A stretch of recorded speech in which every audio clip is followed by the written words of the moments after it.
Star Wars Rebels, the most anticipated Star Wars thing since the last Star Wars thing. People like Star Wars. It's just a fact of life. But now that Disney owns the Star Wars franchise and they're making the new movie, and we're praying like hell it doesn't suck, they decided to do a new TV show following in the footsteps of Star Wars Clone Wars. It seems that ever since Clone Wars ended that Disney is trying to distance themselves from the prequels as much as possible. Like, in this show we have stormtroopers and Star Destroyers and more familiar looking stuff from the original Star Wars trilogy. And not only that, even other stuff like the toys right now are based on the original Star Wars stuff. And it's so refreshing to see that again. And it seems we'll be getting some new Star Wars stuff to boot. And in this show we have a whole cast of new characters. One of the new characters we have is Ezra, or as I like to call him, Space Aladdin. Like, seriously, he's Aladdin in Star Wars. Which, now that I think about it, makes sense because they're both owned by Disney. Seriously, our introduction to this character was that he's an orphan living on the streets, stealing fruit from vendors, dodging the Empire, getting into chases. It's Aladdin. It's pretty much Aladdin. He even looks like Aladdin, doesn't he? Another character in this show is Kanan, who leads the ragtag group of rebels. It turns out that he is a Jedi, and it was thought that all the Jedi were taken out during the movie that we're not going to talk about. What's strange about him is that they seem to wanted to build up the fact that he's a Jedi, but Ezra goes into his room and he finds the lightsaber, so obviously we're going to think, you know, Jedi.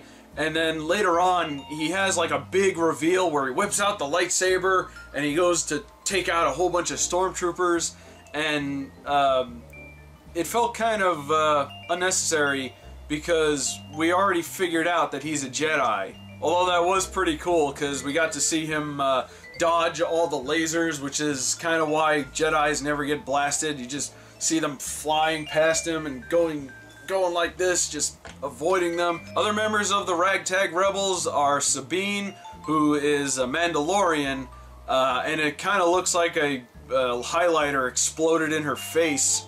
There's Zeb, who's voiced by Steve Blum, and fun fact about this guy, his character design is based on the original concept art for Chewbacca, which I thought was really cool, especially since there was a scene in the premiere where they try to pass him off as a Wookiee, and it doesn't work, so I thought that was kind of funny. There's Hera, the Twi'lek, who's a pilot of the ship, and is Kanan's wife or something? Girlfriend, maybe? I don't know. The way they talk to each other, they might as well be a couple.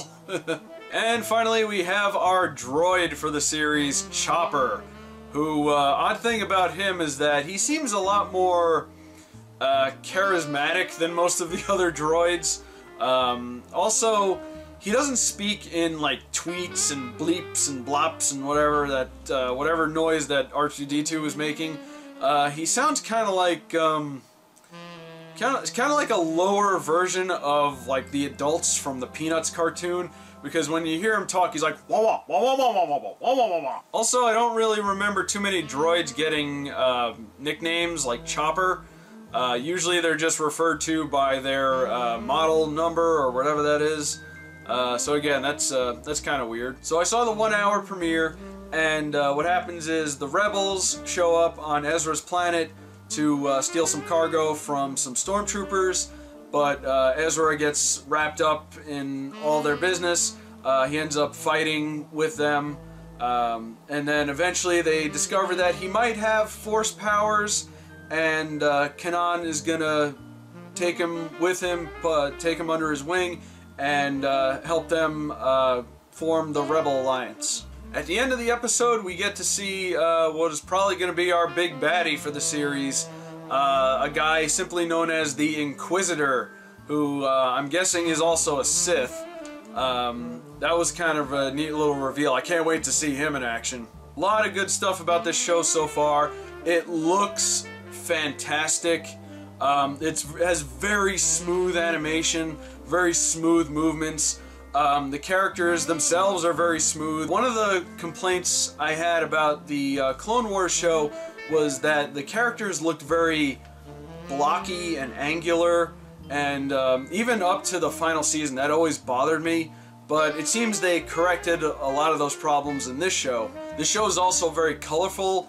I mentioned before that Sabine is, she's got like really bright like highlights in her hair, and her suit of armor is like neon colors, and she does like graffiti work and all that. And I'll be honest, it kind of bothered me at first, but then I started to think about it, and it actually made more sense, because the Empire is usually depicted as very gray or dark. Like Darth Vader has always been black. The stormtroopers, you know, they have white armor. All the officers, all the ships are all gray, just shades of gray. And then you have the rebels, who are just colorful and are fighting against the Empire. So I thought that was genius. And again, this draws a lot from the original trilogy. It's great to see stormtroopers instead of clone troopers. We saw Star Destroyers, TIE Fighters. We get to see the beginning of the Rebels. Also, they got the original Star Wars music back. It was so great to hear the original Star Wars theme at the very end of the two-parter. They had this moment of just quiet, and it just played the Star Wars score over it, and it got me right here. It got my Pavlov going, and I loved every minute of it. Of course, the show is not completely perfect. One of the things that kind of bugged me about this was Ezra's design is a little strange. He has these very, very blue, just piercing blue eyes for some reason, and I'm not really sure why they did that. I think maybe that was a design choice to bring in girls or something. I don't know, but it was very distracting. I got lost in his eyes, man. I couldn't help myself. Oh god. Another thing that kind of bothered me was Ezra's weapon of choice was like a slingshot, a laser slingshot that's on his wrist. I thought that was kind of strange, and at first I thought maybe they didn't want to have a kid using a gun on television, but then I think they might have implied that Sabine is about his age, and she's a Mandalorian. They're gunslingers. She had her pistols out, you know, shooting, and yeah, I don't really understand that. It could be something temporary, I don't know. And obviously he's going to be a Jedi, so he'll probably end up with a lightsaber at some point. So maybe that was just a short-term thing. Finally, the jump that Ezra took from street rat, and yes, by the way, they use the term street rat in this show. So again, calling back to Aladdin. But anyway, the jump he made from street rat to Jedi apprentice, I felt was a little bit too quick. I mean, they just kind of found him on that planet. The original trilogy, it has basically become the blueprint for the hero's journey. I mean, you look back to Luke Skywalker, we got to know Luke Skywalker for a while. We saw him, we got to know him a little bit, we felt his frustrations, and we, you know, saw how he felt out of place and he wanted to do something with his life. With Ezra, it's just like, hey, you want to be a Jedi? And he's like, yup, okay.